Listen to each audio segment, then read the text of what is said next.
Back to Wednesday, Grimace throws out the first pitch at Citi Field, and it's a pretty good one. I mean, considering how out of shape he looks, but not a bad pitch.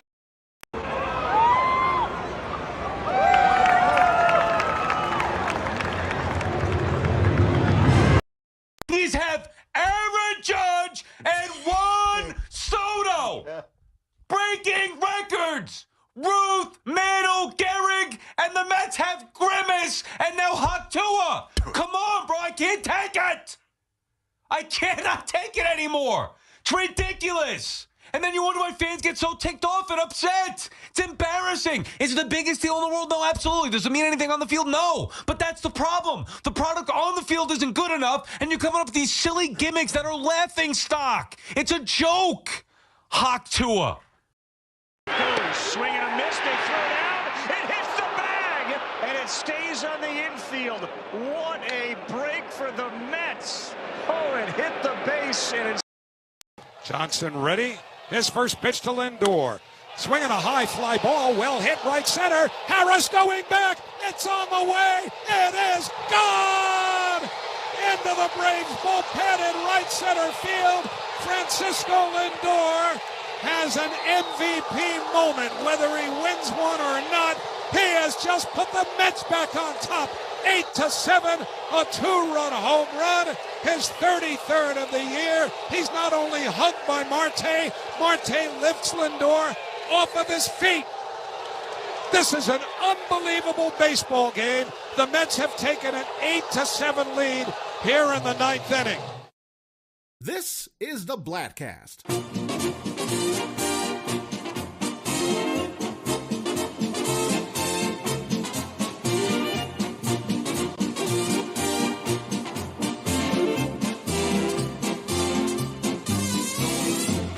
Welcome to our Major League Baseball playoff preview. Taking a look at all the teams vying for the World Series, but mostly a way for Mets fans to manage expectations and prepare for disappointment. Christian Blatt is joined by Solomon himself, comedian David Weiss, David Brody, generator of new content every day, Flobo Voice, and author Devin Gordon. So break out your peanuts and Cracker Jacks, crack open an old style, and get ready for a ceremonial first pitch from Christian Blatt. Oh my goodness. Oh my God, I guess would be the order of the day. Very excited to be back once again with our playoff preview. I'm Christian Blatt, and look right there with the Elizabeth Taylor lens, as we said during the pre-show, the one, the only Salmon himself, David Weiss. Hello, sir. What's up, America? And everyone knows about new content every week, but how about new content every day from Flobo Voice of Mets Digest? It's the only one of us on the show that's of Mets Digest. Great to see you, Flobito. You know what? Thanks so much for the invite. I figure after the first couple times you would have said, you're fine, but we're here today. No. And of course, with us as always now is the great David Brody, professional Brooklyn boy. He's looking svelte too. Look at this guy. He's been working out. Is that Ozempic? What's going on there? Nope, that is no Chinese food 3 days a week like I used to eat, and a lot less pizza. So, well, then why is Beautiful. Is life worth living with less Chinese food and pizza? That's that Flatbush Ozempic, bro. No Chinese food. You know, it's compliments from my peers that make it all worthwhile. Much better than lo mein. Well, I'm so glad also to welcome our friend Devin Gordon, author of So Many Ways to Lose. Thank you all for being here. Thank you, Devin. I thought of you very specifically yesterday during that first game because I was like, oh, there's so many ways to lose and lose again and lose again and somehow actually win. Once more. Yeah, that was that was really surprising thing. We were writing a new chapter there for a minute, weren't we? We really were. Goodness.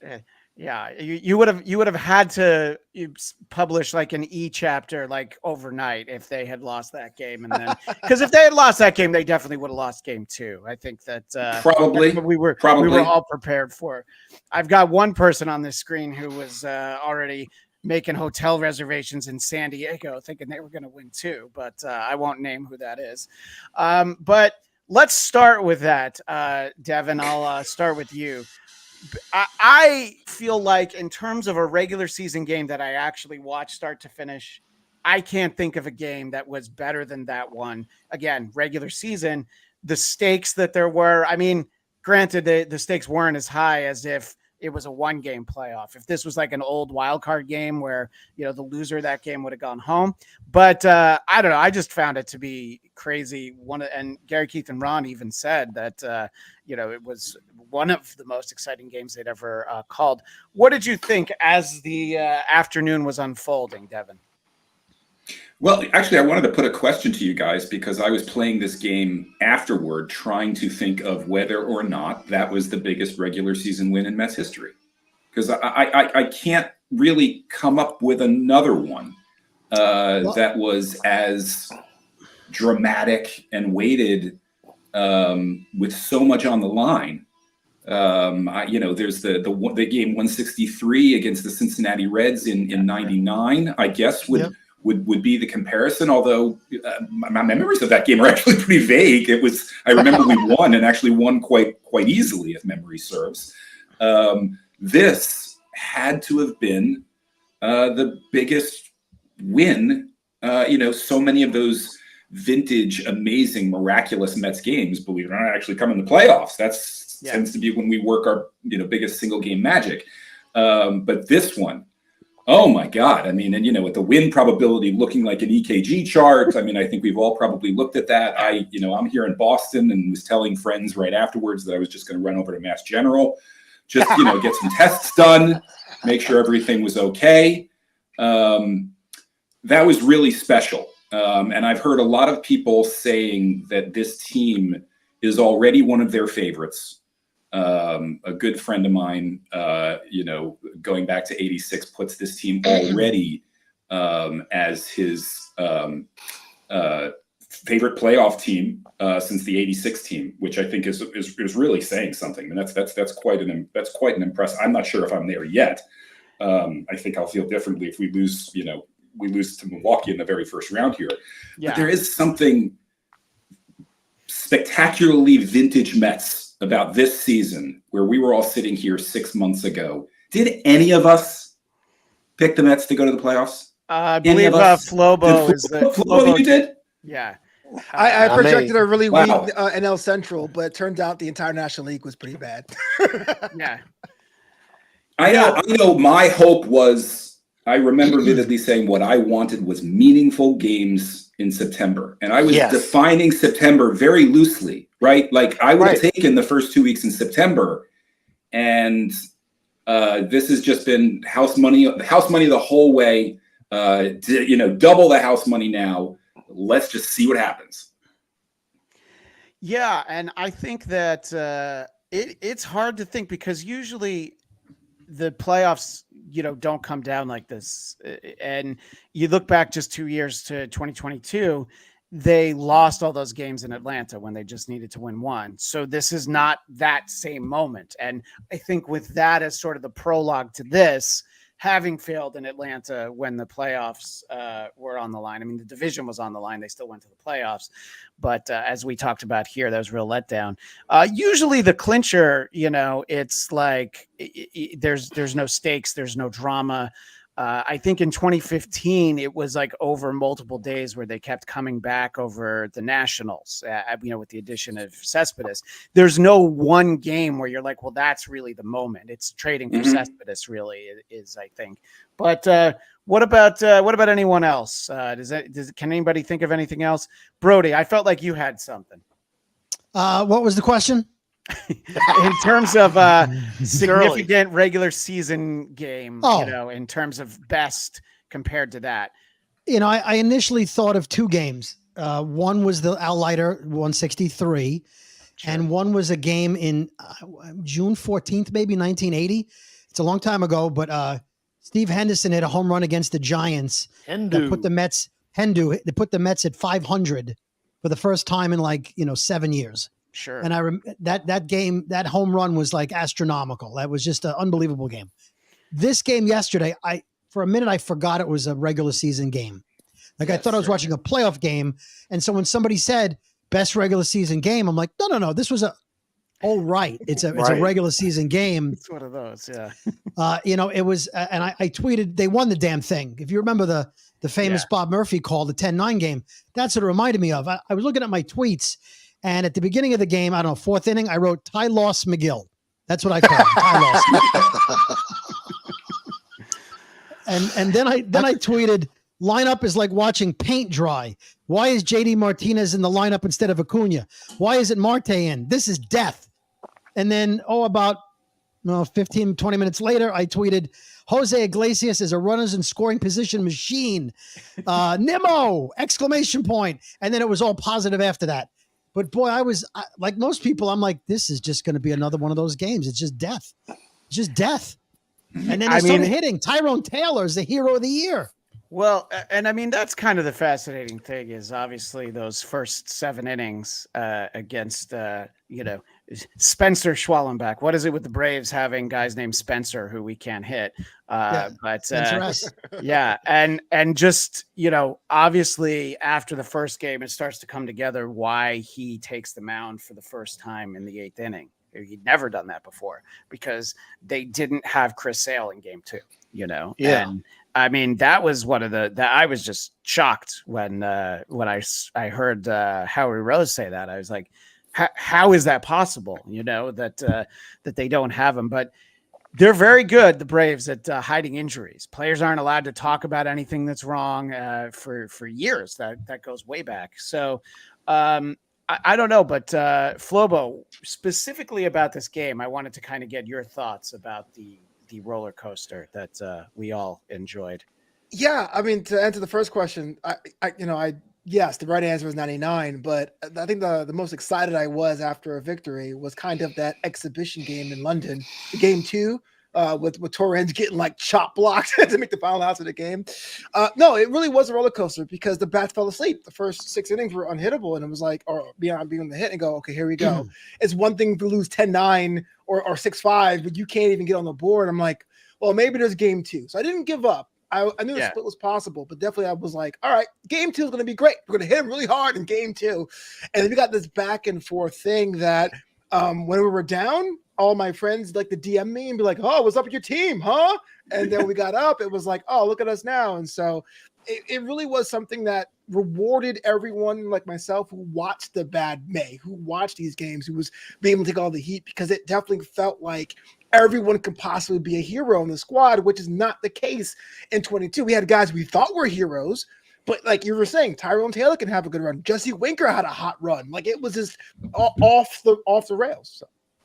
Yeah, and I mean, I think that the fact that they lost Lindor for a little while, and you have Acuna, and just usually and Alonso's barely been hitting, so the fact that they actually have some of those replacements is I think the biggest difference. And I was a little distracted because I was looking for this. This is what Devin alluded to. This is the game. This is the chart for just the game. Their probability of winning, and you see how steep it goes down at the bottom of the 8th. That was my heart rate.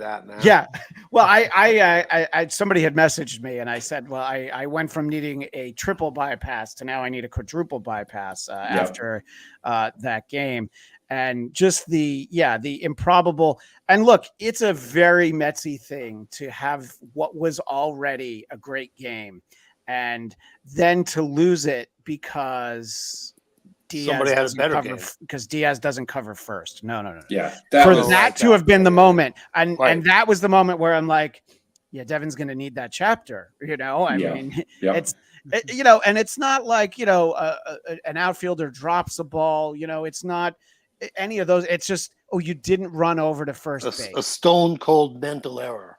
Yeah. He was looking at Pete going, wow, that's a nice play, Pete. Oh, crap, I got to run. Yeah. It's always something so unique and original, something small and specific, right? Not something conventional. A new way to lose. A new way. And as soon as, Pete got up and had this sort of sunk look on his face because no one was covering, you could see sort of the air go out of him as soon as he realized that Diaz wasn't there. I thought that was it. Like, I really thought that was... Should have been. It should have been, and it. We've been through this so many times that I think we are all experts at identifying that sort of signature moment that spells the unraveling, right? Ah, that's it. Now I see how this is going to happen. Right. I knew it was going to be something that I couldn't predict. That's it. And then sure enough, Albies comes up and smacks the ball. The only thing that sort of shocked me was that the ball didn't go out. I was sure it was going to go out. I thought that was out too. You know, incredibly fortunate actually, right, that it stays in the park and only hits the top of the fence and only clears the bases, and we're only down by 1. Yeah. But, you know, just a magnificent series of turns, and then there's that final Metsy turn. That's the thing I always remind my friends who are not Mets fans, who are always teasing me about this. I say, look, the thing about the Mets is that sometimes every so often it also goes the other way. We also get the miracle at the end. That's as Metsy as the collapse. And this time we got it. This time I even think, like, I don't know about you guys, but Gary, who's just always so flawless, kind of flubbed the Lindor call a tiny bit, right? Yes, he did. He got taken. Yes, he did. He got taken by surprise. He didn't think that one was going out. He thought it was just a lazy fly ball that kept carrying and carrying. Yep. He kind of had to catch up to the moment. By the way, I also thought that wasn't going out. I was like, oh well, he just didn't look like it, and it kept going. Yeah. I think that Gary really was thrown off. And yeah, to Brody's point, we at the beginning our little montage that I did on the fly. Howie Rose, that audio call from the radio call. It's not radio anymore. It's not even WCBS. I don't know what to call it. So yeah, Mets radio, whatever. Radio. Yeah, the Mets booth, and and I think Howie's probably more cognizant because he has that TV call of Piazza's home run after 9/11, where they told him to not be too excited. So he's always kicked himself, where he's like, oh, it's got a chance. He's like, it was so obvious that it was out, but So I think that you just don't expect it. And, Gary and Howie obviously have seen pretty much everything. Howie's a little older, but so I can understand that. But yeah, a couple people mentioned to me this disappointing. I wanted to bring in a few people from the chats. We're going to talk Mets for a while, but we're going to get to everything else. So Larry, who always joins us for this show, with their slow start and stellar finish, this year's Mets have 2022 Phillies vibes, and that scares me a bit. Rather face the Padres or the Brewers. I think that the Phillies match up much better with the Brewers. Again, I love this for our visual audience. He says as a Phillies fan, whereas his avatar has a picture of him with the Philly fanatic. We got it, Larry. It could have been a boxing matchup. It could have been his opponent. And Rochi, a show talking about baseball without Joey C. Nice move. That's a little bit inside. But Sam Bibley says, Dan Christian baseball, you cover it all. Yeah, absolutely. And Eric Herman had this comment specifically. This is what I was saying. When Diaz didn't cover first, I thought of Devin's book. It's awful. I mean, great, but awful. No, yeah, it really is. But it's and what year did that come out? Because it was before the 2022 playoffs. Was it before the pandemic? Yes, it was. It came out in the spring of 2021. The book basically ends with the pandemic. Right. Exactly. Ruining what we all had was a very excited and hopeful 2020. I thought we were going to be great in 2020.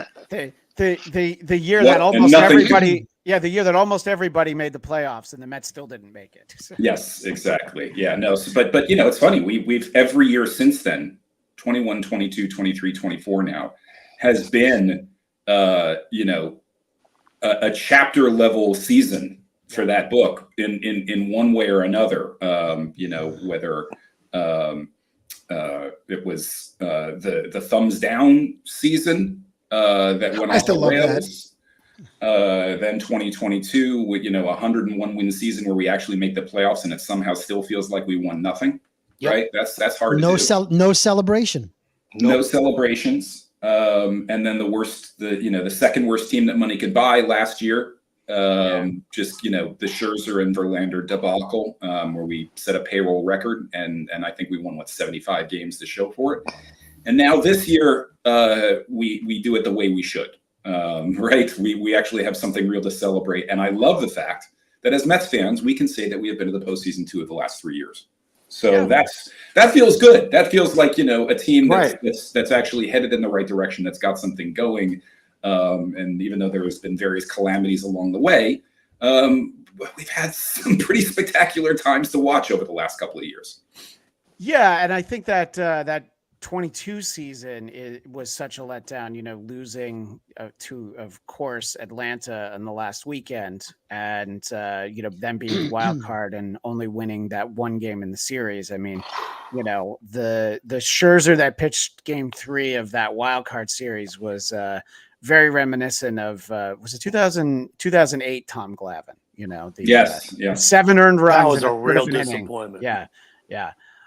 Especially for me, because I had him on my fantasy team and I started him on the last day trying to get some extra. That was his sleeper agent game. That was his sleeper agent game. That was the game he was born to pitch. Yeah. That was the game when he unveiled himself as a sleeper agent for the Braves, like we all knew he was all along, right? That was the game. Hey, did you guys watch any of the second game? I listened to it. Yes. And I got back in, like, when it was 1-0, I was like, come on. Let's put the stake in them. I wanted to win that game very badly and was genuinely disappointed when I think it was Ozuna maybe blew it open with that 2-run single. I was bummed. I really wanted that. It was 1-0 into like the 6th. And, with Lucchesi pitching, and you're just like, I can't believe that this is what's happening. The Braves really looked defeated. Mentally, they were just couldn't believe that they'd lost that first game. And those at bats, I'm like, well, that's nothing like what that's not the team that usually faces the Mets. No. So I was like, wow. I mean, the Mets aren't even giving it. They're not putting the pedal to the metal, as it were, and they still could have won that game. Easy, but I think that that was surprising. And Larry chimes in. I legit thought the Braves could lose game 2 after they burned the relievers.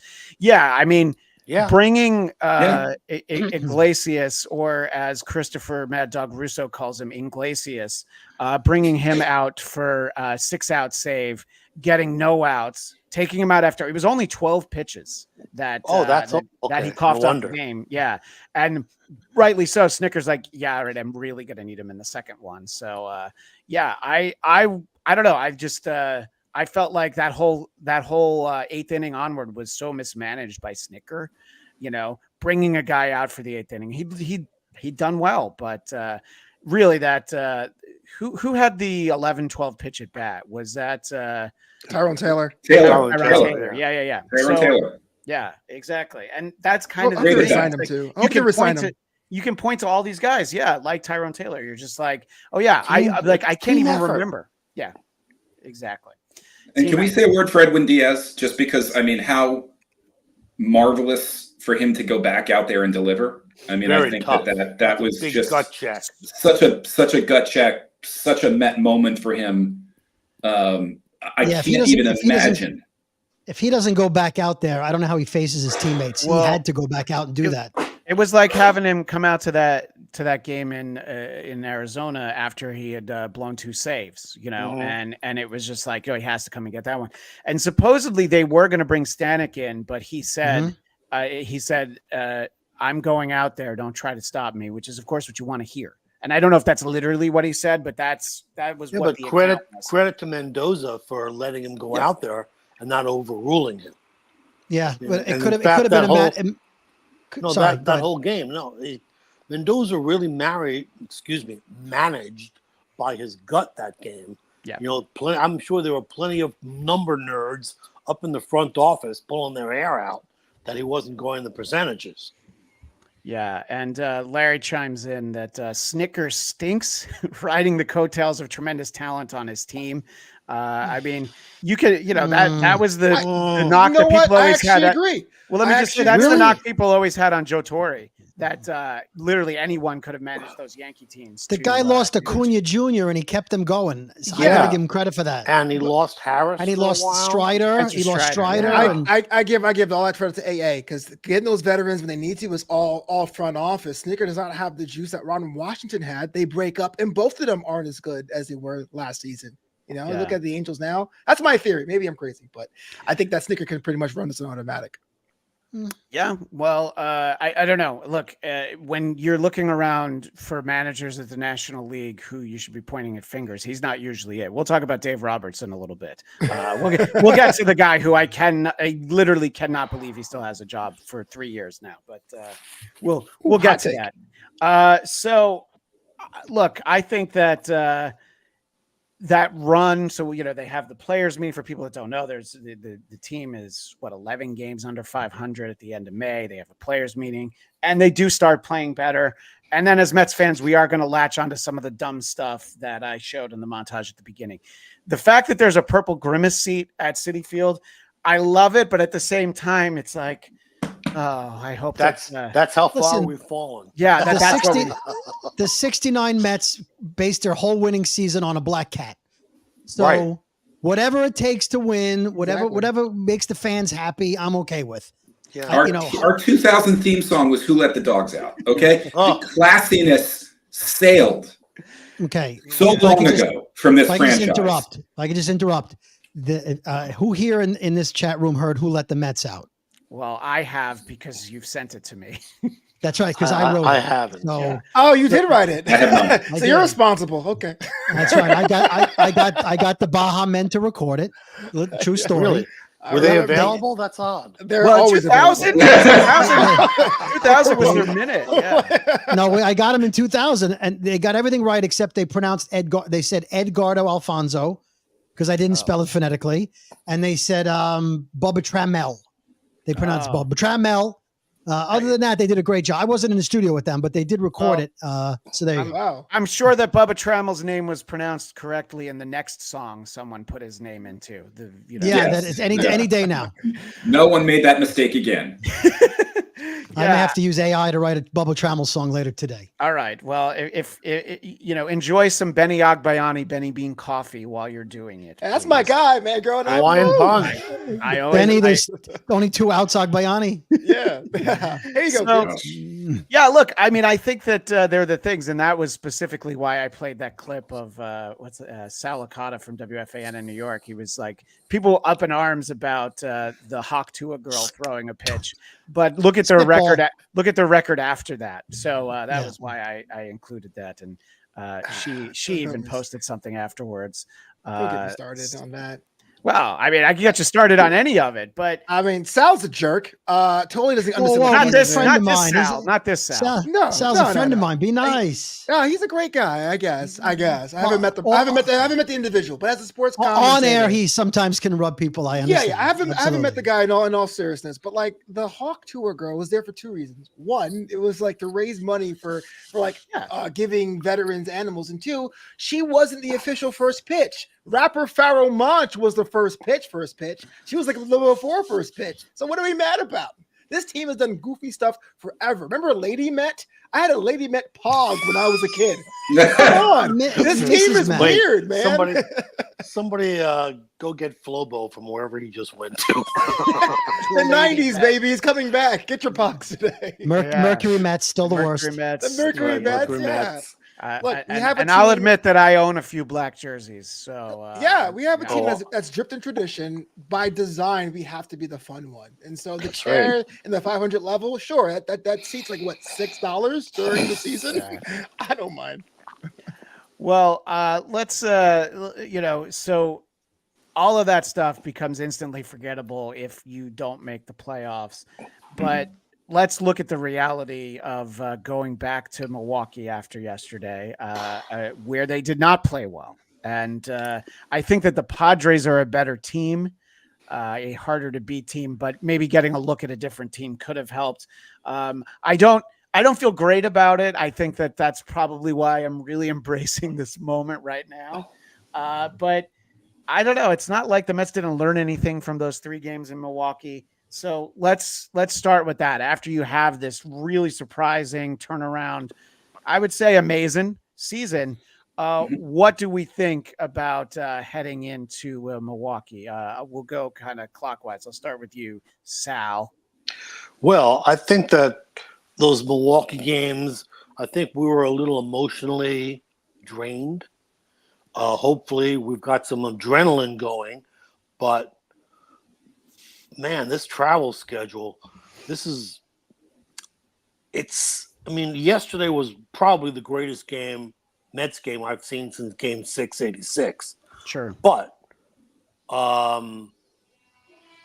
with this travel schedule, and they have to play 3 games in a row now, the pitching is set up, and I really like the fact that our middle infielders are carrying us. But Pete is 1 for 20, Martinez 2 for 35.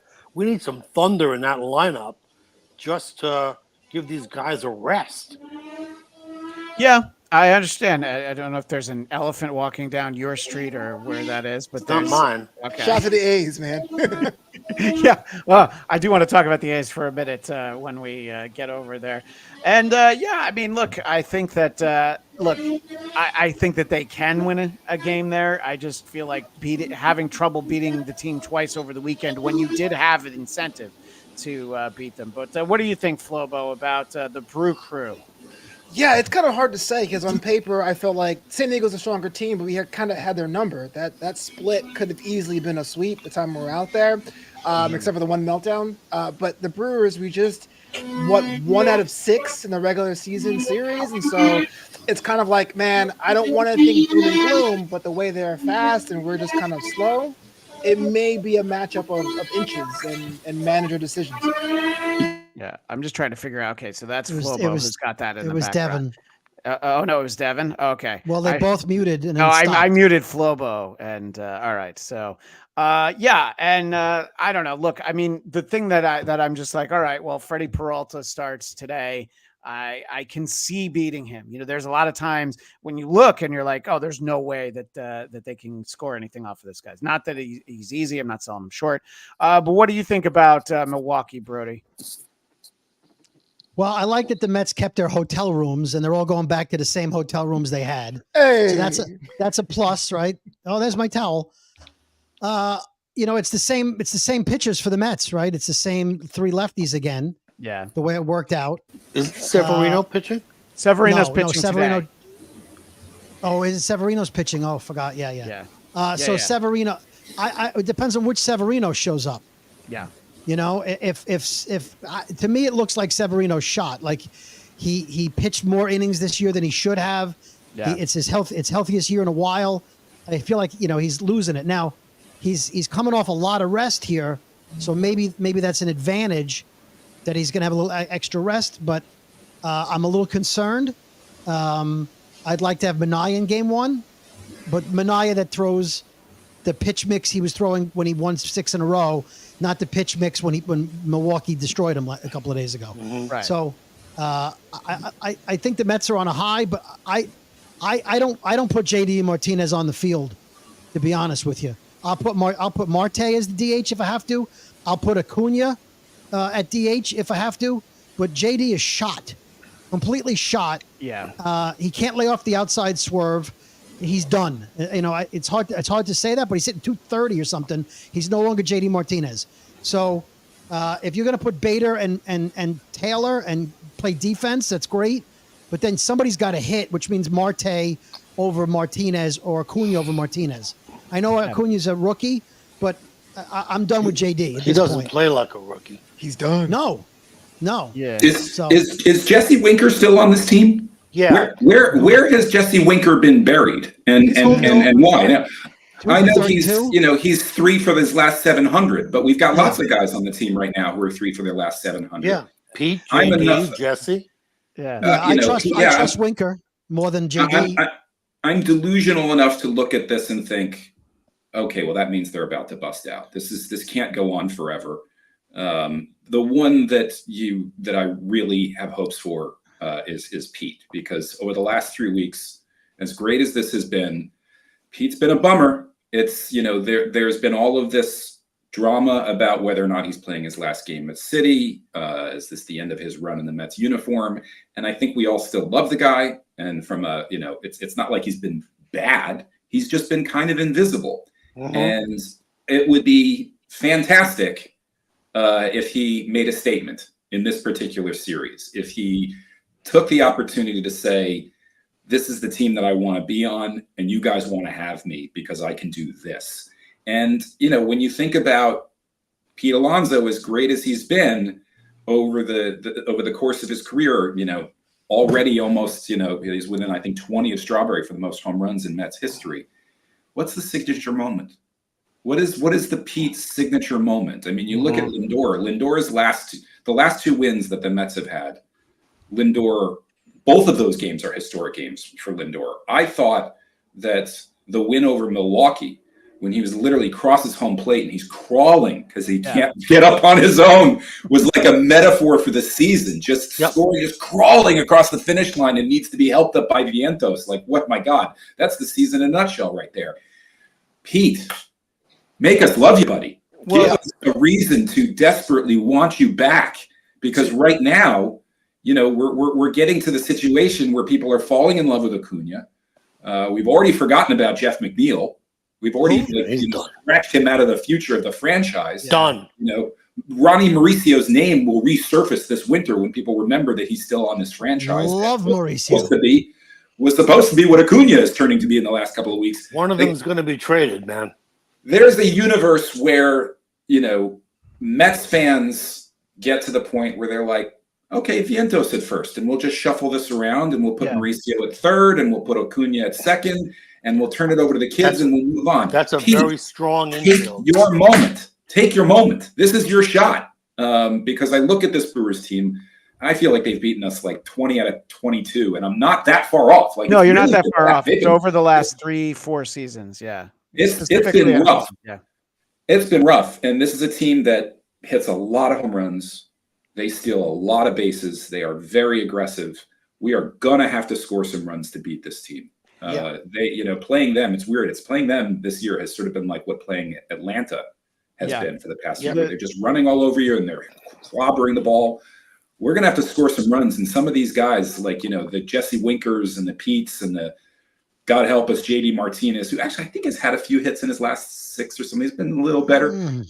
But I'm with you, David. I look at a guy and I just think he's washed. I don't know why. He looks washed. He's washed. Got him 1 year too late. But we're going to need these guys who are sucking wind right now to come up with some signature moments in the playoffs for us, or we're going to go home. And I would be surprised if we go home. Like, Milwaukee's owned us. As Sal was saying, this is a lot. This is a lot of baseball. It's a lot of travel. It's a lot of emotion. Yeah. Much as we love this team, look, this is not one of our most talented teams, right? Today, I'm so tired. Yeah, this is a team that scrapes and claws and crawls across the finish line like Lindor did in that game. And but that's what we want. Those are the Mets that we like. I feel like if we've got something going for us in a weird way, it's that this is 3 games. I feel like we could, 3 games. You can win a 3-game series. I mean, okay, you can. Weird shit happens in 3-game series. Who knows? Yeah, a couple things that I want to, so the Brewers game is, they're younger and faster and they score more runs, but the fact that they were able to win 3 out of 4 against the Phillies shows that, they can beat a team that has, areas that they don't excel in. It's just when you see guys stealing second and then stealing third every time they're up, it's like, all right. So a single is basically a triple run scored. Yeah. Well, yeah, exactly. Do you start Torrens tonight? I don't know. No, I think that tomorrow maybe. The lineup is already out. Alvarez is going to be catching. And he's batting 8th. Torrens isn't Pudge Rodriguez. Okay. I mean, or Torrens isn't. Pick your favorite defensive catcher who can't really hit. And Winker's at DH, by the way. Sorry. There you go. He is. Oh, good. That's interesting. Okay. There you go. I think that's a good choice. Thank you, Flobo, for the late breaking news. Nice. Straight from Mets Digest. And by the way, if Jeff McNeil had been in the lineup all season, they wouldn't be in the playoffs right now. That was just yet another black hole in the lineup this year. And just a couple of things. Our friend Melissa was going to join us today. She's was a regular on these shows every year, but she was going to pop in and visit with us before she went to the Orioles playoff game. But now she's got a sick kid, so now she's just hanging out with us in the chat. And she asked the question, are those the Mets we like, or the Mets we're so used to that we've convinced ourselves. We're like, look, we're all in a dysfunctional that is relationship a with the Mets. penetrating question. We are all in a very dysfunctional relationship with the Mets. Yes. We all should have walked away, but there's always that instance. And the final point I wanted to make about Pete Alonso, when you think about Pete Alonso and you think of big moments, it's a home run derby. So there's not anything that matters, and it's like, I like him. And look, my 6-year-old daughter likes him because I told her his nickname was Polar Bear. I'm like, great, whatever makes you excited and you want to watch it, that's fine. But I'd like him to be on the team so that I can at least talk to my daughter for a minute or two about the Mets. It's really all I need. But I think that it's a fairly easy page to turn, but I won't be disappointed if he comes back. It's one of those. And Larry, of course, remembers Melissa was always the one who made her decisions based on teams that had the most balks during the year. So Larry remembers Balk Lady, and we very much appreciate her being in the chat, even if she couldn't be with us. Look, I think that they have to play a very different game than they did over the weekend. And, you have to, it's tough to stop a running game like what the Brewers have, and keep them off base. Yeah. Keep them off the bases. No walks. I mean, if there's been one thing that has driven me crazy about this team all season is the amount of people that we walk. That is the one thing that has consistently made me enraged. And we cannot do that against this team in particular. Cannot walk people. No. And Melissa wants to point out her son's first ever MLB game featured a balk. Well, I'll one up that. How do you explain a balk to a kid? How do you explain a balk? I don't even know how to explain a balk to an adult. That's a tough one. Even the pitcher did something wrong. What did he do wrong? He didn't pause at his belt long enough. Well, sometimes it's your back flinches, and then all right, that's a balk. So it's such a vague term. But I will always one up Melissa with the fact that the first baseball game I brought my son to, Bartolo Colon hit a home run. So I were at that game. Yeah, and Melissa was there too. Actually, we were sitting with the 7 line in San Diego. Oh, sweet! Fun fact: comedian Jim Brewer was also sitting there with us. So, wow, I thought I had you beat before you said it. My daughter's first game was Game 3 of the 2000 World Series. But you topped me. Bartolo Colon game is bigger than that. Yeah, you win. That's a legendary game. That's legendary. That's home runs since Lindor's. Bartolo Colon is a legend.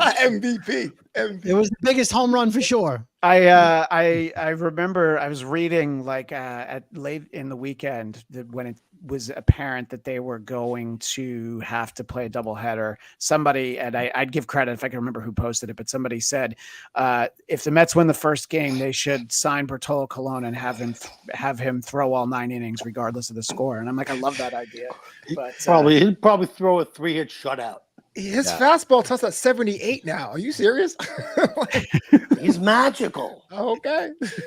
So I think that it's one of those things where in my heart, I can't pick the Mets to lose another wild card series, but I think that the road is a little unclear to how they are able to beat the Brewers.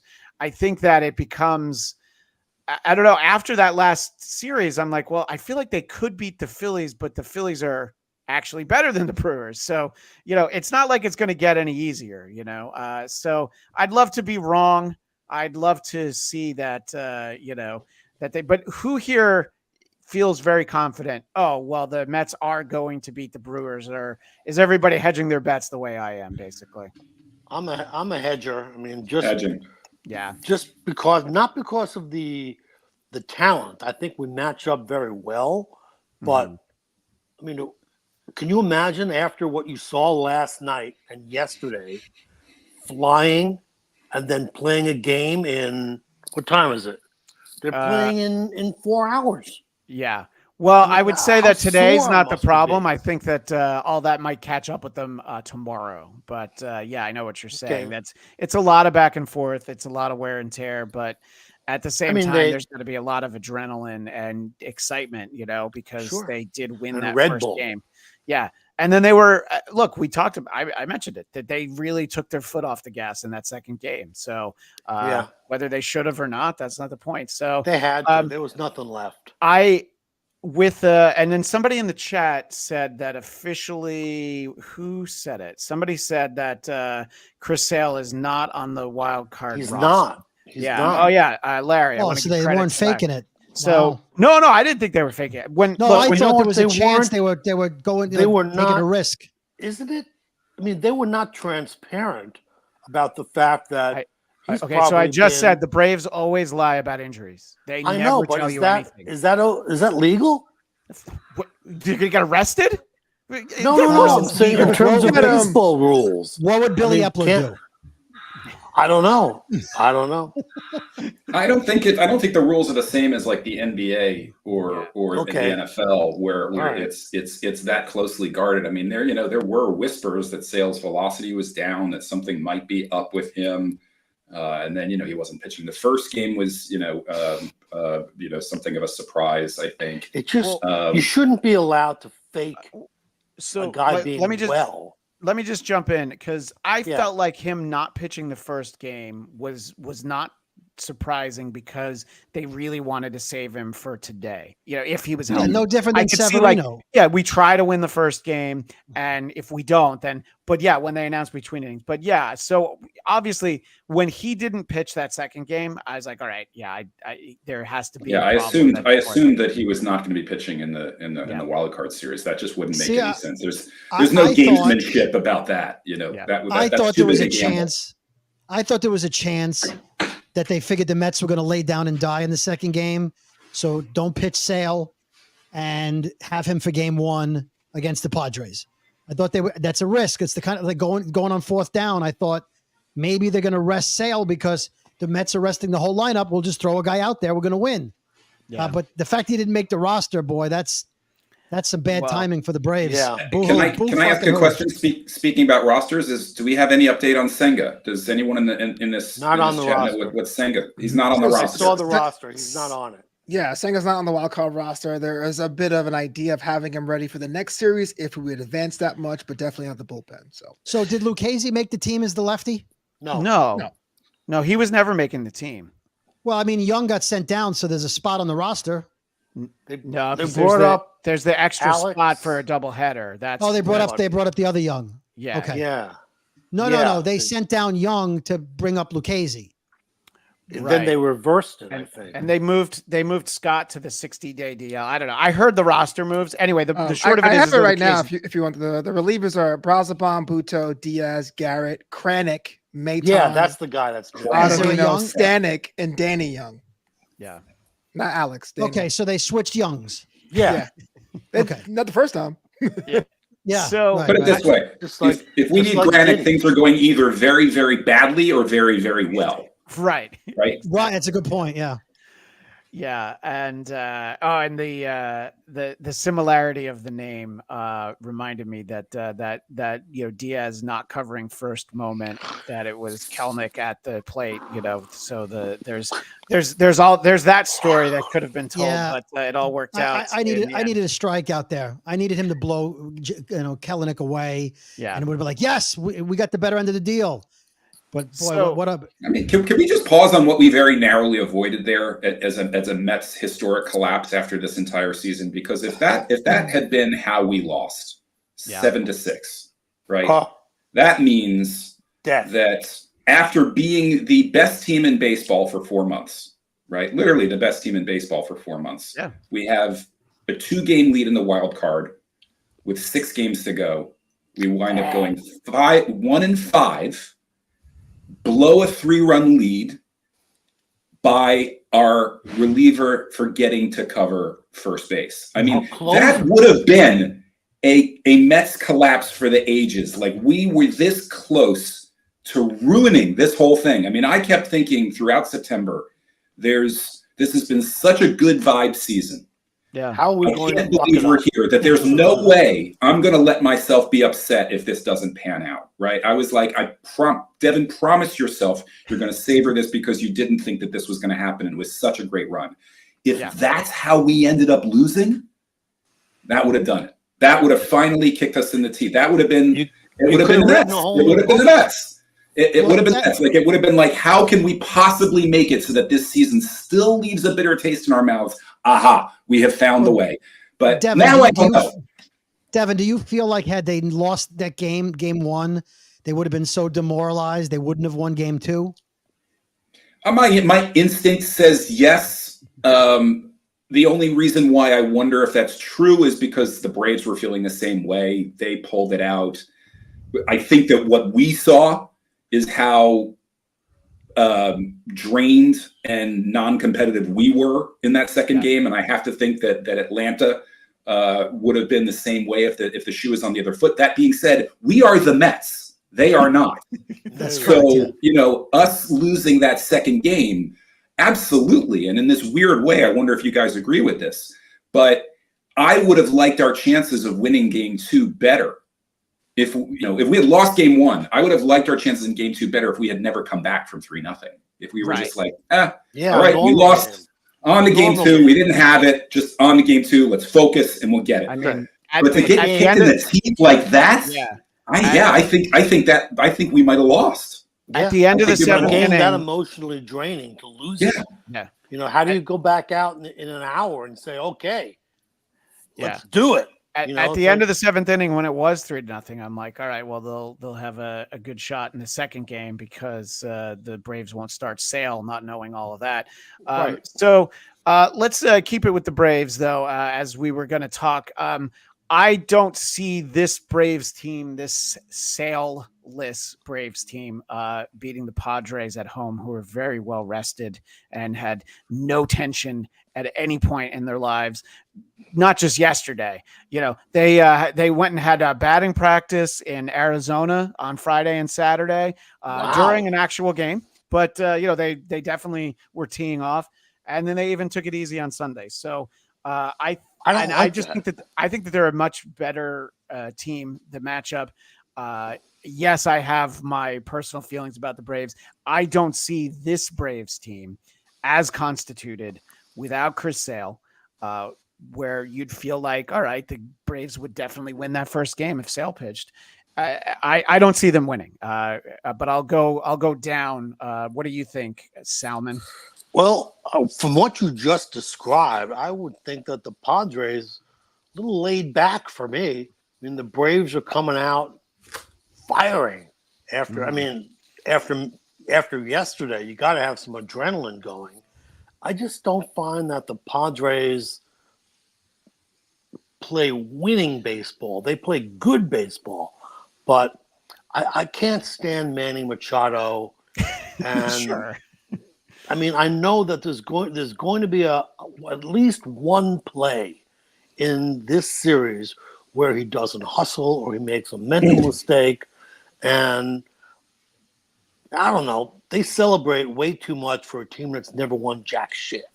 Well, so some people say that about the Mets, but I know. But we've won twice. We're just happy to be alive. We're just celebrating life. That's right. And the thing though is San Diego just by nature is a very laid back place. We've driven down there. It's I don't know that it's Slam Diego, but look, I just feel like seeing it's more like watching the Braves play the Royals over the weekend. I'm just like, no, they don't necessarily measure up to top tier talent, but I guess we'll see. Flobito, where are you at? The Bravos or Slam Diego? Yeah, you look at this field right now, and if you had to rank teams that have pressure on them, like Dodgers #1, you know what I mean? But the San Diego's up there too. For so long, they had the blank check that no one talks about because the Mets spent more. So this series is really on them. They don't get this done, you have to ask really strong questions about the organization. So I do think some desperation or playing tight may happen here in San Diego, which will work out to the Braves' advantage. But if you do the tail of the tape, it should be San Diego all day. Right. Yeah, so that's the official. We're gonna lock in that DJ Flobito pick. Hey, yeah. Now we're gonna play "Who Let the Mets Out" coming up after this.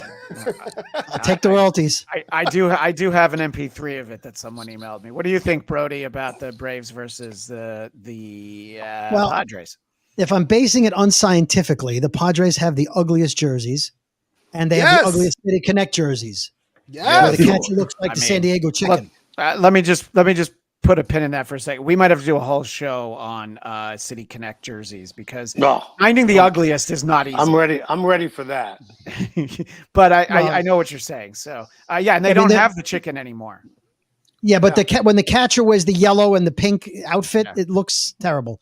Yeah, I like the New York City. I like the Met City Connect. I don't love it, but I like it enough. They're all right. I like it. The stadium goes purple. Like, I think it's a cool thing. Yeah. But the Padres are literally pee and poop. That's the uniform. Right. Pee and poop. And then it's the pastel chalk, like a little girl drew it on the uniforms. Exactly. That being said, F the Braves. They haven't got Chris Sale. They haven't got Acuna Jr. I hate Ozuna. I'm rooting for the Padres hardcore so that they can lose to the Dodgers. But I think the Padres take a sweep on the Braves. I think the Braves are shot by the way they ended the season and the playoffs, the 2-game yesterday, doubleheader. I don't see them winning a game. I think the Padres lineup is loaded. And if they can play decent fundamental baseball, it should be easy. So you're looking for good fundies. What do you think, Devin, about this specific matchup between the Padres and the Braves? I think the Padres have this one. I think the Padres are really good. I think they're a contender to come out of the National League. They've got a well-built postseason team. A lot of starting pitching, good bullpen, really good bullpen, hitting up and down the lineup. I think they're really good. I think that them versus the Dodgers in the second round is likely to sort of be the series of the National League side in the playoffs. And I just think we bring out something in the Braves, right? They have been struggling this last month. They have looked very ordinary against pretty much every team they've played. Yeah, we do something to them that is documented through history. I don't think I just don't think they've got the energy. I think they're too banged up. I don't get the sense that there's the spirit there. And I don't mean that as a knock on them. I just, it's like they're like a fighter who's taken too many punches at this point. And they're playing against a really good team, and they have to fly all the way across the country to do this. I think that's, I think they have more to overcome than we do. Let's put it that way. Definitely. Two teams that are going into this scenario where the odds are, you're coming off a doubleheader and then you have to go straight into a playoff game on the road. I'd rather have our predicament than theirs, and I just don't think that they've got enough. A good friend of mine who's a Braves fan really thought they were going to lose that second game last night. He's like, we're cooked. We're just cooked. And they had to struggle. They had to fight to get it. They really did crawl across the finish line there. So I'm going to take San Diego, and San Diego might even be my pick for the National League. Well, I'll do sort of the old snake draft where we'll go in reverse order now. So you've got San Diego advancing to face the Dodgers. Do you think that they can beat the Dodgers, Devin? Yeah, I mean, for whatever reason, the Dodgers are imminently beatable in the playoffs, aren't they? I mean, how could you have any confidence in their starting pitching? Zero. I can't imagine they have confidence in their starting pitching.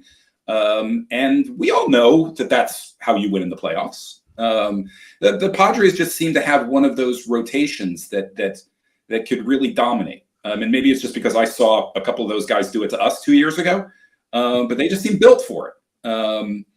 Whereas I don't know where that's coming from for LA. And I realize that the Dodgers have this incredible lineup, but I feel like we've seen so many times, it's usually the Yankees who do this, where they have a team that is really front loaded on two studs, and you get to the playoffs and maybe those guys just don't get up when you need them to get up. The pitching is so bad, if I may interrupt, that Ohtani could hit 1,000 for the series. They could still lose. Yes. Yes. They'll lose 7-6, 10-9, Right. whatever it is. And I think that's the difference with this Dodger team versus the last couple years. A casual baseball fan isn't going to be able to go like, well, of course they have Kershaw, and the year that they don't. Well, that's what I mean. Like you can usually come up with a couple of pitchers, and through no fault of their own, they just don't have those those bullets in the gun. What do you think, Brody? You've got the Padres beating the Bravos. What do you think? Can they take down the Dodgers? Well, I'm at a disadvantage here. You guys watch the Dodgers on a regular basis, more so than I do. So for me, when I think of the Dodgers, I'm thinking of the lineup, right? I'm thinking of the big hitters, and to me, that's an overpowering option. But the way you're describing the starting pitching, which I know is damaged, the Padres have the pitching, and it's a short series rather. Yeah. So maybe in a 5-game or a 7-game, I take the Dodgers, but in a short series like this. This would be a 5. This is a 5. The NLDS is. Oh, a 5. yeah, 5, right? Yeah. I still very need more tight. pitching. Yeah. I still. You need at least one guy. You need one guy to win 2 games for you, right? And they don't have it. Well, the Padres do. So I'm going to go with the Padres over the Dodgers, even though it could go either way. I'm not saying I love the idea. I wouldn't put money on it, but I'll take the Padres 3-2 in a 5-game series. All right, that sounds fair. And look, having sat and watched the Mets get beat by both fan bases, Dodger fans are loud, and there's a lot of them. I feel as though they are far less passionate than San Diego, just actually sitting in the stadium. I don't know about outside of that. The LA is a very bandwagon town, and when the Lakers are good, nobody's even glancing at the Dodgers. This year they would. So I guess I'm painting with too broad a brush there. But in the time that the 20 years I've lived here, there have been years where there have been at least very good Dodger teams, and everybody's like, yeah, but Lakers preseason is on. I'm like, I don't even understand you. In a lot of ways, DC was always like that with the now Commanders. It was like, we don't care about anything else. We just have to focus on the NFL. So you have the big dog in town. But what do you think, Flobito, about the Padres and the Dodgers? Yeah, it's like the irresistible force, movable object situation. Like San Diego, again, stronger team. LA has the bombs. San Diego has had LA's number during the regular season, but even though the Dodgers tend to flame out in the postseason, they always beat San Diego on the way down. It's almost like you're getting jumped and you're like, I'm knocking out one guy before I get knocked out. So it's kind of a weird thing. I would say if LA gets their stuff together, they will beat San Diego if they were to meet in the NLDS, but that's definitely more of a heart take than a head take. Right. And I mean, the year that the Dodgers beat them in the NLDS, that was the year that they beat the Mets, right? So that was in 22. And then they go on to beat the Dodgers. And that Dodger team, I was shocked that they beat them. So, and I feel like that Dodger team was better. And this Padres team is also better than that one. So, I mean, it's obviously you're going on feeling and instinct here, but I feel like for the comparison to the Yankees is a strong one, Devin, because they always have like, oh, look at this great guy that they brought in and look at what he's done for them. But I guess they have the one guy who it's like he could hit and pitch, but they don't have him pitching. So that could be a different conversation. Salman, I think I know where you're heading with this, but what do you think? You? No. Go ahead. Well, as much as I am not a big Dodger fan in the playoffs, I just don't think San Diego is a team that knows how to win yet. Right. They've got great talent, but they haven't proven themselves in the playoffs where you've got to bear down and do all the things correctly. They've got probably better overall talent than the Dodgers because of the pitching, but was it Flobito who just said that the Dodgers should be able to win one series before they go down in flames? I could see that. That's right. I see Freeman and Betts and Ohtani hitting the shit out of the ball.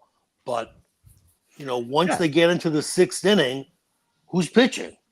Yeah, no, I mean, look, a game you win 8-7 counts just as much as a well-pitched 1-0. Yes, it does, shutout. but you could just as easily lose 8-7. Well, I think that you kind of saw the Dodgers fading down the stretch. The Padres could have actually caught them for the division. There was one day where they were, mathematically it wasn't that far off.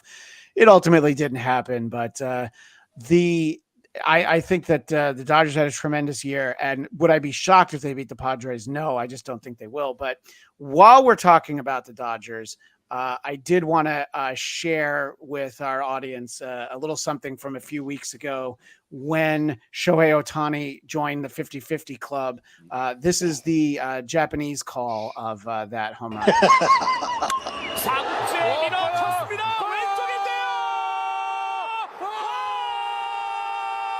오타니가 결국엔 해냅니다.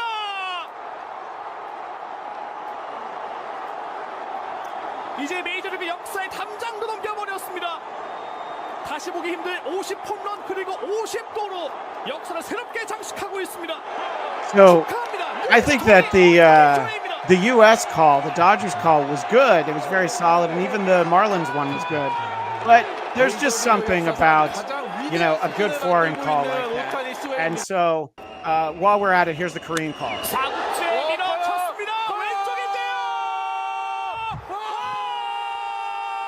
I love the yelling, really.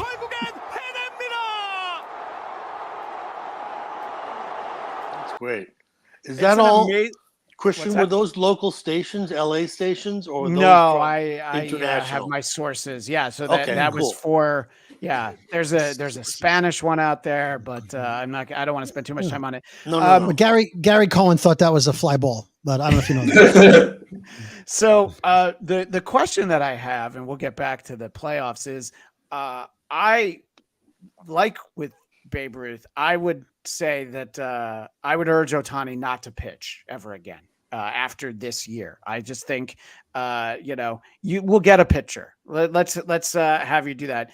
But I might be the only one. Obviously, you paid him all that money so that he could do both. But who disagrees with me? Who thinks that he should be pitching next year? Devin Gordon and David Brody. So Devin, your hand went up. Devin, your hand went up first. Fun. Yeah, it's fun. What if he blows his elbow out again? Well, then he'll just go 50 for 50. He'll just go 50-50 again the next season. I mean, I've never tried to bat with a right elbow blown out. Have you? Well, you're also not sure. Ohtani. He just did it. But, he just did it. I mean, he's been recovering from Tommy John all season. It wasn't blown out. It was surgically repaired. Yeah. Let's say he blows his elbow out pitching by July. So he hit 25 home runs. Right. That's not good enough. No. Maybe he won 9 games. I don't know. Go ahead, and what are your thoughts, Brody? He's such a great pitcher. It's not like he's an average pitcher. And you're like, exactly. Give it up. Yeah. He's a superstar pitcher, and he's a listen, he has a chance to continue to be a once in a lifetime, once in a history of baseball player. He already is. Babe Ruth didn't do what he's doing at the same time and was one of the greatest pitchers and hitters. Babe Ruth, great, wonderfully out-homered the league, no comparison. Shohei Ohtani is the greatest two-way ball player ever, and he's great at both of them. And I think as an athlete and as a competitor, there's no way he's not going to pitch again. He's going to want to pitch. He's not going to be like, I could win 15 games, but I like hitting. He doesn't play the field. All he does is hit and he sits down. I think he needs to pitch. And he may never blow out his arm again. You don't know. Yeah. So no, it's fair. And Larry chimes in. We'll never see a player like him again. He pitches for till his arm falls off. Look, I don't think it's likely. I'm just saying that I think that the revelation of what he is doing strictly as a designated hitter, it's at least worth the consideration. But look, it's a tremendous acquisition, and I again, another thing that I would give credit to, somebody was talking about like, oh my gosh, like Ohtani is one of those legendary players that you think of when you think of some of the greats, like Mike Trout and Albert Pujols. If only the three of them had ever been on a team together. So they would win for sure. Yeah, right. Exactly. So how relieved is baseball that he's in the postseason? My God, I mean, we're almost sort of like, we're almost taking for granted or skipping over the fact that Ohtani is actually finally in the postseason and baseball is getting its wet dream, right? Trout will never be in the postseason. Ohtani's not dating Taylor Swift. Otherwise, it would be the ultimate. Well, he does have he had a bobblehead that was like with his dog that people literally lined up like 6 hours before first pitch to make sure they got it. So I think that they've got the branding all worked out. So a lot of us are saying that it would be the Padres faring against the winner of this other series. And look, I think that it's like, yes, I can see the Mets beating the Phillies because I've seen it happen enough. But do I think they will? If I'm making an official pick where I was putting money to it, I wouldn't take the Mets to beat the Brewers and then beat the Phillies. But I sure like to see it. I would love to see that happen. But if I can only pick one, I'm saying that Philly would win that series. But what do you think, Salman? Yeah, I'm with you. I just think the Phillies have a really strong lineup. They play winning baseball for the most part. As Keith says, sometimes they show bad fundies. Alec Boehm, he's made some errors in the clutch. But I think overall, at that point, the Mets will be washed. Yeah. I mean, these 3 days, oh my God. I mean, they're how many days in a row plus air travel? Yeah. Well, even if you're a professional athlete, you're making millions, you're a human being. You can't, you need 2 days off to get your head together, let alone your legs. Right. So if they were to beat the Brewers and that series goes 3 days, they literally have 1 day and then they're in Philly playing on Saturday. Right. In a 3 of 5. And best of 5. Okay. Which they'd eventually get a home game in there. That would be nice. Somebody could sit in the Grimace seat, but I just don't see it happening. And look, Larry's a Phillies fan, so I appreciate this. Phillies pitching will keep them in every game as long as the bats don't go cold. They'll make a deep run, and it's a very deep lineup, and the pitching is really their advantage over the Dodgers. The fact that Philly has in the National League, it is the team that is built the best top to bottom. It's like the Braves are supposed to be. It's the way that the Phillies are actually built. Flobo, do you see the Phillies or Mets or Brewers moving on to the National League Championship Series? Well, of course, I'm going to say the Mets. It's the podcast. Good for you. On, man. Oh, the magic number is 13. 13 wins. And we're just good. All right. You can't spell optimism without Flobo. Yeah, exactly. No, I would love to see New York go that far, but I think Philadelphia has a good chance. I know the story in the NL East has been about like the injuries that Atlanta has, but we'll go into predictions that I was the only person to call Philadelphia being able to go advance because they had the tools there. Talking about self-inflicted pressure, Bryce Harper and company have a sole mission: championship or bust. Because there was a time last year where Philadelphia lost like 4 finals back to back in different sports, so that may be the fire for them now. I don't think it takes them to the promised land, but it totally will get them to the NLCS. I guess the Dodgers is my prediction. So you're saying the Phillies would advance? Yeah, that is my endless prediction. I know what you're. If we do our first ever like bonus one of these in November because the Mets won the World Series, I'd love to be wrong. I just don't. I don't have. I'm too old. 20 years ago, I probably would have been like, oh yeah, of course. I mean, in 2000, I was like, well, how could they not beat the Yankees? So you can't get beat down forever. You gotta be like every time 162-0. What do you think, Brody, in terms of the NLDS with the Phillies and possibly the Mets, maybe more likely the Brewers? But what do you feel about Philly advancing? Well, let's say hypothetically, the Mets advance somehow. Okay. You're going up against Zach Wheeler, and I forget who the number 2 starter is. Nola. Nola, right. Wheeler and Nola, and the Mets would be throwing out Quintana and Tylos McGill. So I feel like you're 0-2 at that point. Yeah. So I don't see the Mets beating the Phillies. I think if the Mets went with their number 1, pitcher against Wheeler, they'd have a shot. But Wheeler's been rested. Nola's been rested. I feel like the Phillies go to the World Series this year. I'm going to jump ahead. Yeah, so but it's all right. You can jump ahead. I'm feeling very similar. And yeah, the fact that the Mets beat Wheeler just like 2 weeks ago has me convinced that there's no scenario where they would beat him again this weekend. But I don't know. Maybe I'm going too much on my gut, Devin. What do you think? I just want to put in a shout out for our ace, David Peterson. That's a great point. We would get him. I can't believe that I'm being like, oh, no, don't worry about Tyler McGill because we've got David Peterson instead. I mean, it's just amazing that that's the point that we've gotten to. I don't necessarily think that puts us in some great position. I do know that the Phillies fans will be very nervous. I think they are a little scared of us, whether they should be or not. I think that they have been a little wobbly confidence-wise. In fact, I know they've been a little wobbly. I have a lot of Phillies fans friends. They've been a little wobbly in their confidence the last couple of months. That losing 3 of 4 to us when they were trying to clinch was fundies. Was a little disheartening for them. That being said, I think they're probably the best team in the National League. I felt that way for most of the season. Once Strider and Acuna went out, I felt it was pretty clearly they were the best team. I do think that the Padres have a shot of coming out of this. I just have something about that team.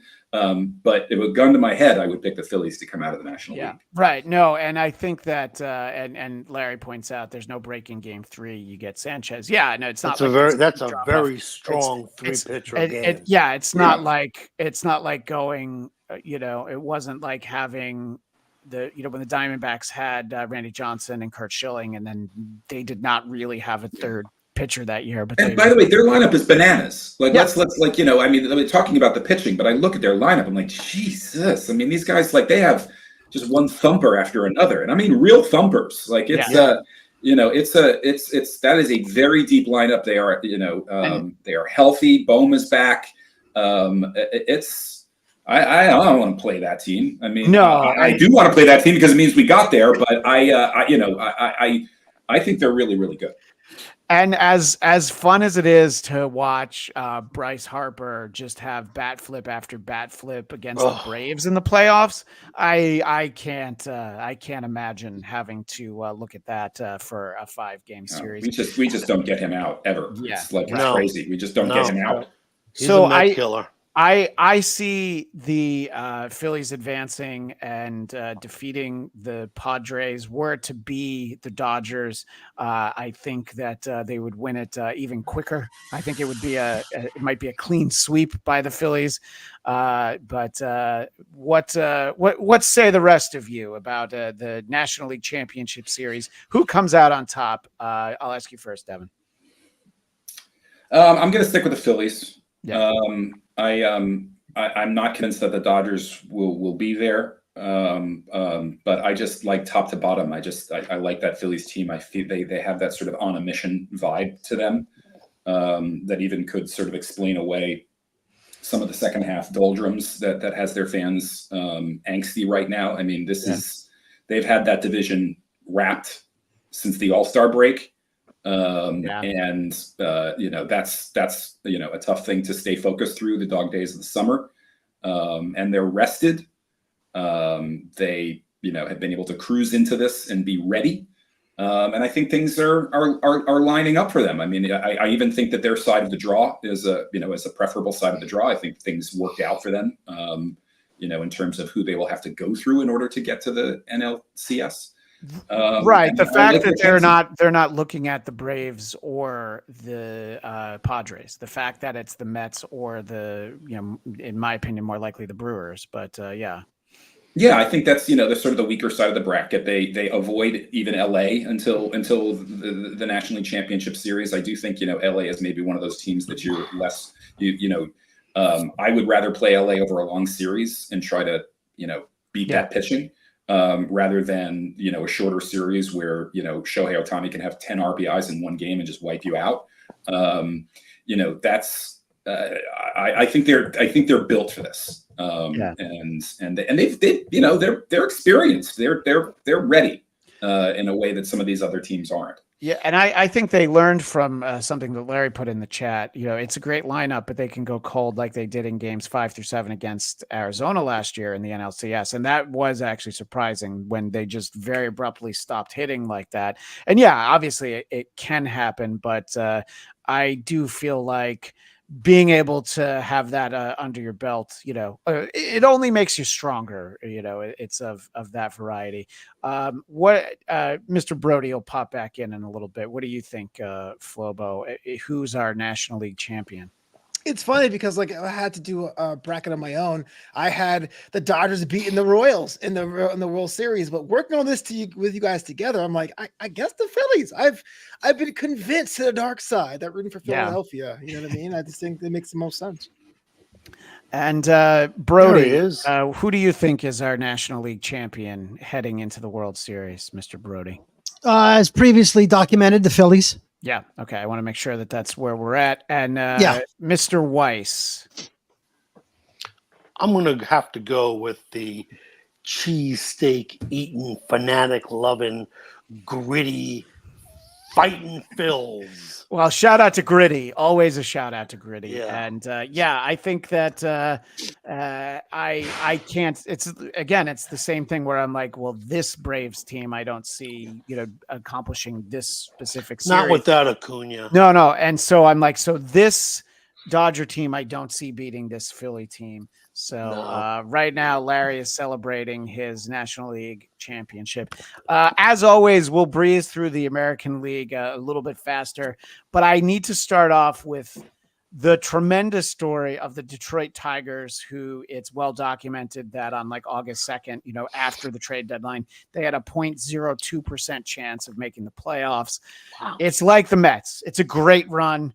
It's a fun story. I don't see it going real far. I've also seen the stats where the reason that we're getting 3 teams from the AL Central is just how historically bad the White Sox were.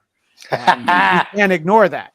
The fact that Kansas City and Detroit, have, 10 wins each against the White Sox, put them in the playoffs, whereas, other teams aren't so lucky.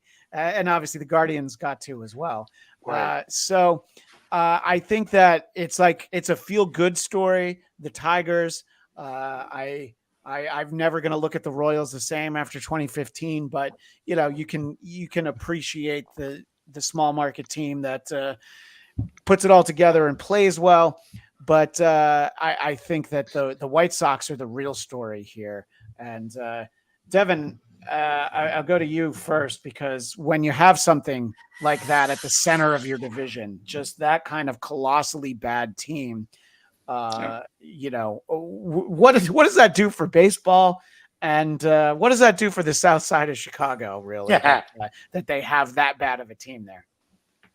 I didn't realize that. It makes perfect sense when you pointed out that that's why we have the field that we have, although, the Twins were in the Central. And it's a great point. They could have capitalized on this, and they're the ones that the Tigers overtook. Two weeks ago, I would have said, well, sure, the Twins are making the playoffs. Yeah. It's funny. Whenever I look at the ALC, the American League side of the playoff bracket, I'm always doing one thing. I'm just looking for the team that can beat the Yankees, right? Yeah. Fundamentally, all I'm looking at is I see 5 teams, and I'm like, which is the team here that's going to beat the Yankees? Because that's really all I care about. Generally speaking, my favorite day of the playoffs is the day that the Yankees get eliminated, because usually there's enough there to give me that joy. Same. Let me interject. My friend Brian, who he grew up in Eastern Connecticut, but lifelong Red Sox fan. His wife every year makes a cake on Yankee Elimination Day, and he always what kind of cake? If I could bake, I would do something like that. That's a really good idea. I believe it started in 2004. And the tradition just goes on. Yeah, well, and you love seeing the Yankees lose. Suffice it to say, I do not think that the Tigers will be the team. that knocked the Yankees out. I do see a couple of teams there that I have high hopes for. I wish they weren't facing each other in the wild card round. I think that Kansas City and the Orioles are both very, very frisky young teams that have the kind of makeup that can just, blindly, stupidly, youthfully gallop past an older team like the Yankees that I definitely think is top heavy. But I just need somebody to do it. I just need somebody to do it. I think we pretty much all feel the same way. It's like it's the AL versus the Yankees. Just give me somebody to knock them out.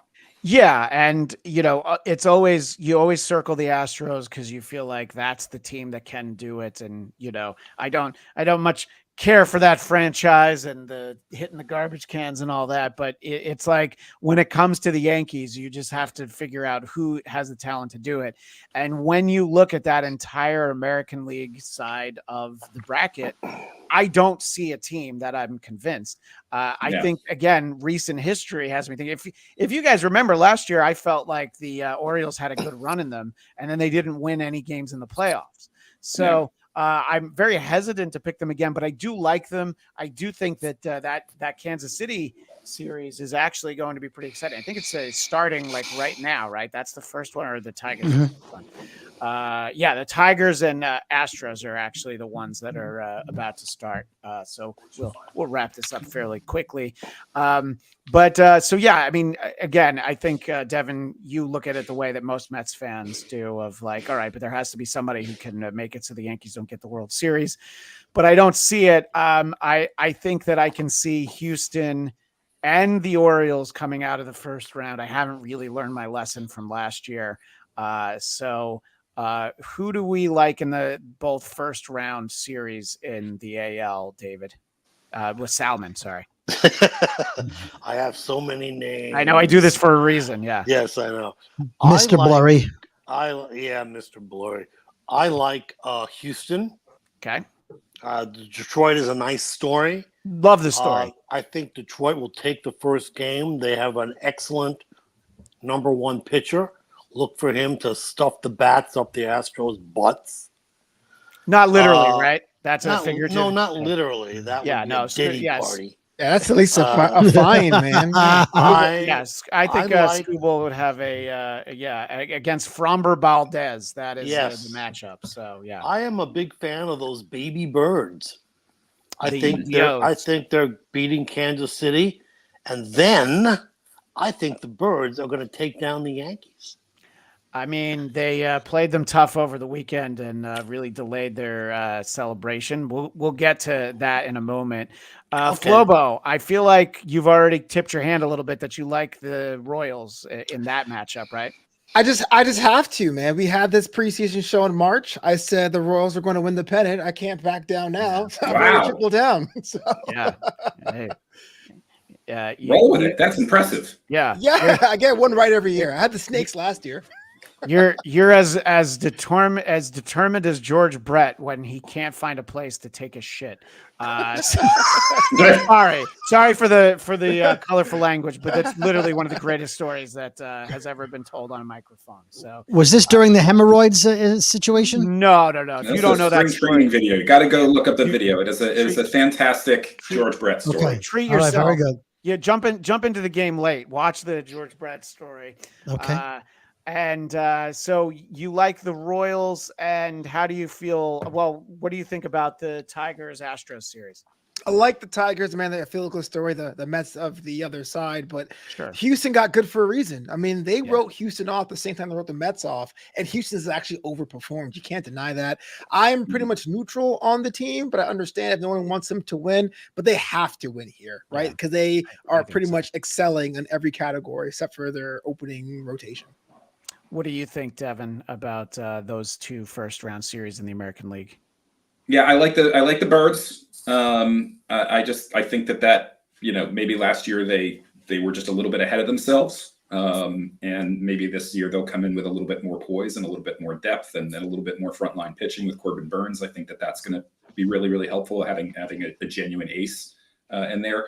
I realize that the Astros are, an unpopular team, villainous. I've always had a difficult time feeling that way against them because they always feel like the shield against the Yankees for me. So I'm always enthusiastic about them. I always like, okay, at least there's the Astros there and the Yankees won't get past them. And I still feel kind of the same way. They're sort of like the fail-safe switch is like, worst comes to worst, the Yankees can lose to the Astros in the ALCS. Like the last time the Yankees were in the World Series and won was 2009, and that's before the Astros were the Astros. The Astros were still in the National League the last time that the Yankees made it to the World Series. What do you think, Brody, of these two series?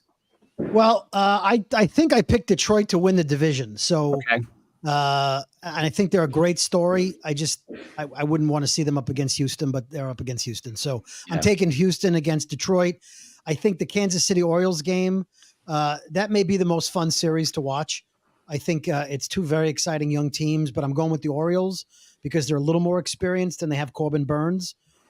So I'm going with the Orioles moving ahead. And then, am I going past the? So now you get to advance to the next round and tell us what you think will happen. Okay, snake draft. Into the SS. Yeah, I'm going Houston over Cleveland until I see somebody knock off Houston early. I'm going with Houston over Cleveland. I also need to see Cleveland show me they can win. Yeah, yeah. And Houston just keeps winning in the postseason. Yeah. As far as the other side of the bracket, there, I'm hoping for the Orioles. Yeah, we all hate the Yankees, so the Yankees are built on one or two pitchers and two really good hitters. I mean, the best, like the Dodgers. Yeah. So, look, if Judge and Soto go off and Garrett wins game one, then anything's possible. But Garrett has occasional bad games, and I'm going with the Orioles because I think top to bottom they have a better roster. Yeah, but. It's a short series, so I'm going with the Orioles. Okay. And then Orioles Astros. I'm still. Oh boy, I hate to say that. Yeah. Well, that's a tough one. So that's a tough one. I'm gonna go Houston again because it's Houston. It's hard to pick against them. All right. So the same thing, Devin. This is what we're talking about. Are the Orioles that team that can beat the Yankees? Or is it going to have to happen in the next round if that's what we get to see? This is like a head versus heart divide. I mean, and I'm just having I can't go with the Yankees. I don't know if there's logic there, or if it's just my heart overpowering it. Again, I can't tell if it's my heart talking, but I do think that this is a very thin Yankees team. I think there's a reason why the Mets were able to club them around. So much. Garrett Cole is getting his act together a little bit, but he still hasn't been himself. I know from Yankee fans that their bullpen is a horror show, and that they don't trust their closer at all. And that lineup is better with Jazz Chisholm back in the lineup and healthy. Good job on the name. But it's still mostly a 2 or 3 guy lineup. I mean, they've got, Stanton, is healthy and is always scary when he's healthy. But man, there's a lot of holes in that lineup, and, in shorter series, it's just one of those situations where, the randomness of baseball is part of the reason why it's so hard to do this with 1 or 2 people. It's not just that you need them to perform, but maybe they're not going to come up in those right situations. Maybe maybe the dice doesn't roll the right way. Aaron Judge keeps coming up with the bases empty, or it's the 8th inning and you need Aaron Judge, but you're at the bottom of the order and it doesn't happen. And Gleyber Torres is up. Yeah, it's the kind of randomness that happens in a short series, and it's one of the reasons why I think this Yankees team is so vulnerable. They're susceptible to the randomness of short season playoff baseball. And I desperately want it to be the Orioles who get them. But if it's not going to be the Orioles, then I can take faith in the Astros doing what they always do, and polishing them off. And I think everybody feels that the Guardians don't have it. And Sal, you invoked the name of like a good Gleyber, Torres is there. So You got the the first That's well played. John Sterling call of the podcast. So thank you for bringing up Gleyber Torres. What do you think, Flobo? Where are we coming at? Who's coming out of the AL to represent in the World Series? Well, if I can't pick my Royals again, if I'm gonna do, if I have to be all logical about it, it definitely seems it's going to be New York Series to lose. I know they're very, very top heavy, but you have a team on their side of the bracket in the Orioles that tend to be a lot streaky. And so even if you have a top heavy team versus a streaky team, I'm taking top heavy every day of the week. And again, not to poo on Cleveland, I don't think there'd be much of a force for Houston. And Houston and the Yankees are pretty much toss up, right? What flavor you want this year? I think the Yankees come out ahead just with that. So I hate to say it, but I do think the Bronx head themselves over if I'm going strictly on logic. But I'm rooting for the Royals, baby. No, I know. Yeah. Appreciate it. And what do you think, Sal? I like. By the way, Detroit is out in the top of the first. I got the game on. All right. I like Houston. They're, as much as I hate Houston, I like Houston to win this series. I like Houston to go beat the Guardians. I like the Baby Birds.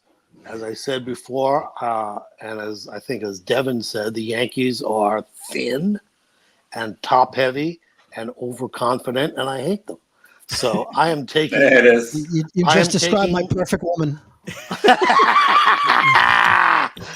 I am taking the Baby Birds over the Yankees, and I'm taking the Baby Birds over Houston to make it to the World Series. I love that. Wow. I would love to see that happen. There. I'd be very excited. I'm sure if Melissa's still watching, she'd be excited because she's got a lot of Oriole fans in her family.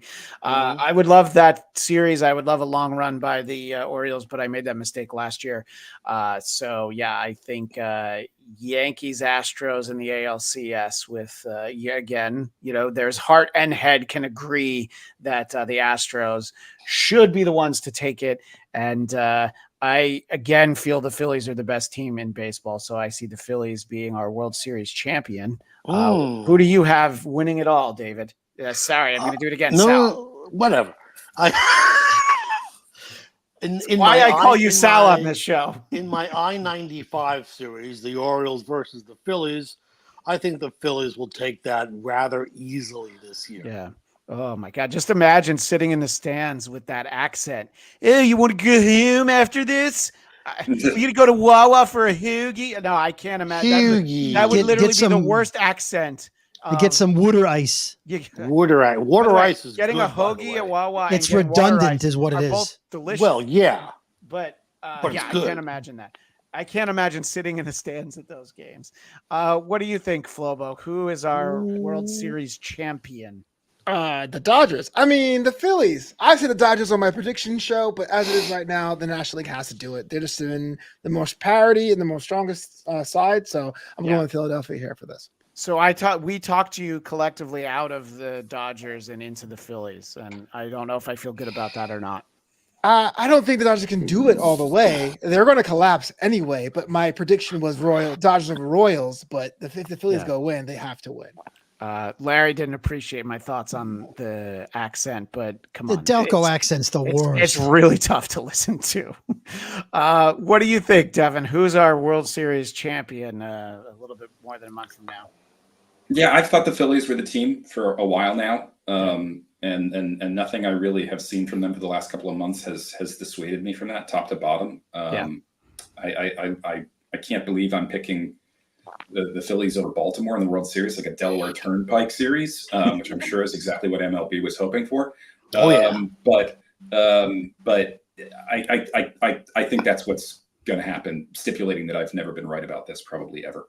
Yeah. I'm a little disappointed that none of us have a Subway Series potential on the table, and none of us have even discussed it or even considered it or contemplated as a possibility.